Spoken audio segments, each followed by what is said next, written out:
என்ன பண்ணுறதுன்னு தெரியலை. நானே பிஸ்னஸ் தொடங்கினேன். என்ன பண்ணி நம்ம தப்பிக்க முடியும் அப்படிங்கிற ஒரு யோசனை. 4 ஆள் பார்க்குற இடத்துல இருக்கணும், ஆனால் வந்து ஒளிஞ்சு போகக்கூடாது, ஊரை விட்டு ஓடக்கூடாது அப்படிங்கிறது தான் என்னோடய ஆசை. 4 ஆள் பார்க்குற இடம்னா, நீங்கள் திருச்சூர் வழி வந்தீங்கன்னா பைபாஸை தாண்டி தான் வரணும். அந்த பைபாஸ் ஓரமாக ஒரு தள்ளு வண்டியை போட்டு நான் 2வது பிஸ்னஸ் ஸ்டார்ட் பண்ணுறேன். எப்படின்னா, 4 ஆள் பார்க்குற இடத்துல இருக்கணும்னு தான். இவ்வளோ கடன் கட்ட முடியாதுன்னு எனக்கு தெரியும் அந்த பிஸ்னஸை வச்சு. ஆனால் வந்து நான் ஊரை விட்டு போக மாட்டேன், உங்களுக்கு கொடுக்க வேண்டியதெல்லாம் நான் கொடுத்துட்டு தான் என் உயிரோட போகும் அப்படிங்கிற மாதிரி சொல்லியிருக்கேன்.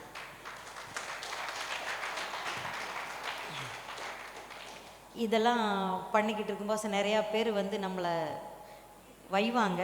சில ஆளுங்க வந்து சொல்லுவாங்க, பரவாயில்லம்மா நான் அப்புறம் வந்து வாங்கிக்கிறேன், இனி இதெல்லாம் ஒரு பிரச்சனை இல்லை, நீங்கள் இவ்வளவு ஸ்டேஜில் இருந்துட்டு இப்படி வந்து நிற்கிறீங்களே, நீங்கள் கவலைப்படாதீங்க, டென்ஷன் அடிக்காதீங்க, ஒன்றும் இல்லைம்மா அப்படின்னு சொல்கிறவங்களும் இருக்காங்க. நாங்கள் அப்போவே நினச்சோம் நீங்கள் இவ்வளவு தான் வருவீங்கன்னு சொல்கிறவங்களும் இருக்காங்க. நிறையா எந்தெந்த ஆளுங்க எப்படி எப்படி இருக்கணும்னு ஒன்றுமே இல்லாத டயத்தில் தான் அவங்களோட குணம் பூரா நம்மளுக்கு தெரியும். அதில் இருக்கிறதுலே பெரிய கிராஜுவேஷன் என்ன தெரியுமா, பிஸ்னஸில் அப்படி ஒரு அப் அண்ட் டவுன் நம்ம பார்க்கணும். அந்த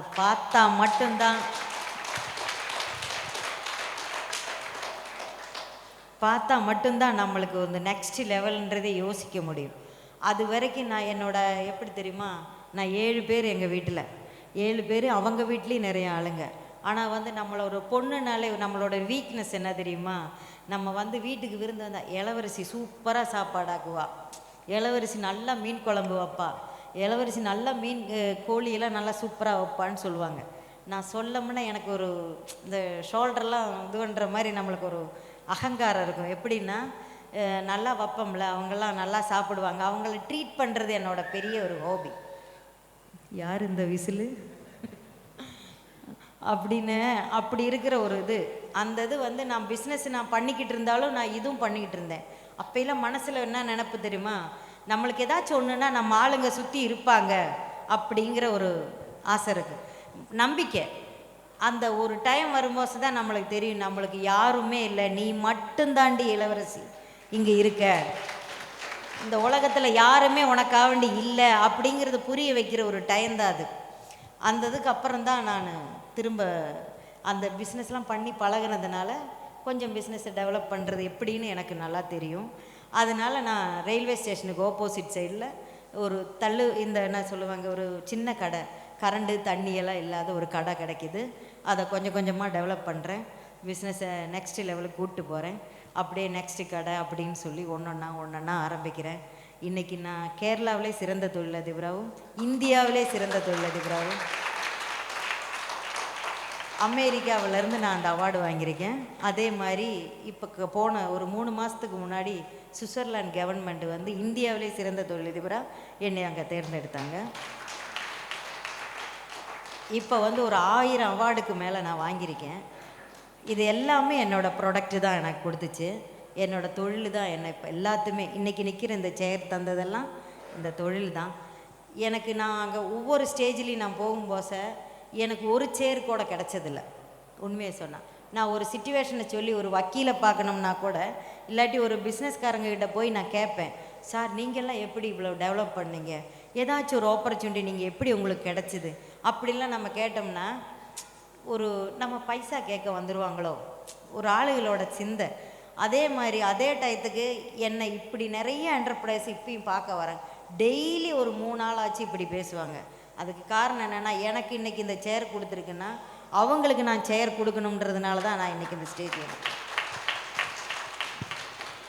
இதில் வந்து நம்மளுக்கு ஒரு இதை கிடையாது. நம்மளை பொறுத்தளவுக்கு நம்மளை மாதிரி நிறைய என்டர்பிரைஸ் இருக்காங்கன்றது எனக்கு என்னோடய வாழ்க்கையிலேருந்து எனக்கு தெரியும்.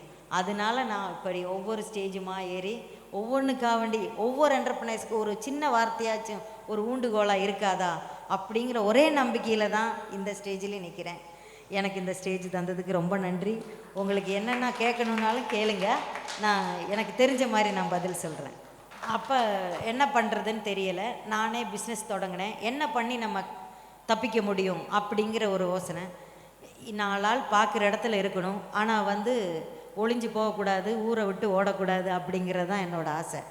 4 ஆள் பார்க்குற இடம்னா, நீங்கள் திருச்சூர் வழி வந்தீங்கன்னா பைபாஸை தாண்டி தான் வரணும். அந்த பைபாஸ் ஓரமாக ஒரு தள்ளு வண்டியை போட்டு நான் 2வது பிஸ்னஸ் ஸ்டார்ட் பண்ணுறேன். எப்படின்னா 4 ஆள் பார்க்குற இடத்துல இருக்கணும்னு தான். இவ்வளோ கடன் கட்ட முடியாதுன்னு எனக்கு தெரியும் அந்த பிஸ்னஸை வச்சு. ஆனால் வந்து நான் ஊரை விட்டு போக மாட்டேன், உங்களுக்கு கொடுக்க வேண்டியதெல்லாம் நான் கொடுத்துட்டு தான் என் உயிரோட போகும் அப்படிங்கிற மாதிரி சொல்லியிருப்பேன்.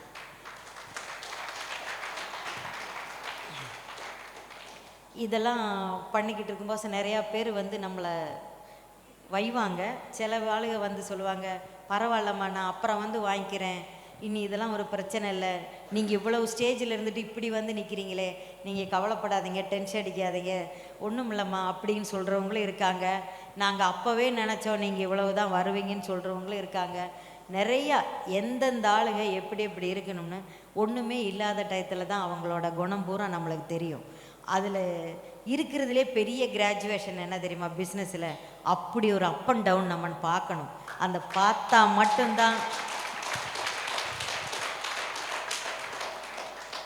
பார்த்தா மட்டும்தான் நம்மளுக்கு வந்து நெக்ஸ்ட் லெவல்ன்றதே யோசிக்க முடியும். அது வரைக்கும் நான் எப்படி தெரியுமா, நான் 7 பேர் எங்கள் வீட்டில், 7 பேர் அவங்க வீட்லேயும் நிறைய ஆளுங்க. ஆனால் வந்து நம்மளோட பொண்ணுனாலே நம்மளோட வீக்னஸ் என்ன தெரியுமா, நம்ம வந்து வீட்டுக்கு விருந்து வந்தால் இளவரசி சூப்பராக சாப்பாடாக்குவா, இளவரசி நல்லா மீன் குழம்பு வைப்பா, இளவரசி நல்லா மீன் கோழியெல்லாம் நல்லா சூப்பராக வைப்பான்னு சொல்லுவாங்க. நான் சொல்லமுன்னா எனக்கு ஒரு இந்த ஷோல்டர்லாம் இது பண்ணுற மாதிரி நம்மளுக்கு ஒரு அகங்காரம் இருக்கும். எப்படின்னா நல்லா வைப்போம்ல, அவங்கெல்லாம் நல்லா சாப்பிடுவாங்க, அவங்கள ட்ரீட் பண்ணுறது என்னோட பெரிய ஒரு ஹாபி. யார் இந்த விசிலு அப்படின்னு அப்படி இருக்கிற ஒரு அந்த வந்து நான் பிஸ்னஸ் நான் பண்ணிக்கிட்டு இருந்தாலும் நான் இதுவும் பண்ணிக்கிட்டு இருந்தேன். அப்போல்லாம் மனசில் என்ன நினப்பு தெரியுமா, நம்மளுக்கு ஏதாச்சும் ஒன்றுனா நம்ம ஆளுங்க சுற்றி இருப்பாங்க அப்படிங்கிற ஒரு ஆசை இருக்குது, நம்பிக்கை. அந்த ஒரு டைம் வரும்போது தான் நம்மளுக்கு தெரியும், நம்மளுக்கு யாருமே இல்லை, நீ மட்டும்தாண்டி இளவரசி இங்கே இருக்க, இந்த உலகத்தில் யாருமே உனக்காக வேண்டி இல்லை அப்படிங்கிறது புரிய வைக்கிற ஒரு டைம் தான் அது. அந்த இதுக்கு அப்புறம்தான் நான் திரும்ப அந்த பிஸ்னஸ்லாம் பண்ணி பழகினதுனால கொஞ்சம் பிஸ்னஸை டெவலப் பண்ணுறது எப்படின்னு எனக்கு நல்லா தெரியும். அதனால் நான் ரயில்வே ஸ்டேஷனுக்கு ஆப்போசிட் சைடில் ஒரு இந்த என்ன சொல்லுவாங்க, ஒரு சின்ன கடை, கரண்டு தண்ணியெல்லாம் இல்லாத ஒரு கடை கிடைக்கிது. அதை கொஞ்சம் கொஞ்சமாக டெவலப் பண்ணுறேன், பிஸ்னஸை நெக்ஸ்ட் லெவலுக்கு கூப்பிட்டு போகிறேன். அப்படியே நெக்ஸ்ட்டு கடை அப்படின்னு சொல்லி ஒன்றொன்னா ஆரம்பிக்கிறேன். இன்றைக்கி நான் கேரளாவிலே சிறந்த தொழிலதிபராகவும் இந்தியாவிலே சிறந்த தொழிலதிபராகவும் அமெரிக்காவிலேருந்து நான் அந்த அவார்டு வாங்கியிருக்கேன். அதே மாதிரி இப்போ போன ஒரு 3 மாதத்துக்கு முன்னாடி சுவிட்சர்லாந்து கவர்மெண்ட் வந்து இந்தியாவிலே சிறந்த தொழிலதிபராக என்னை அங்கே தேர்ந்தெடுத்தாங்க. இப்போ வந்து ஒரு 1000 அவார்டுக்கு மேலே நான் வாங்கியிருக்கேன்.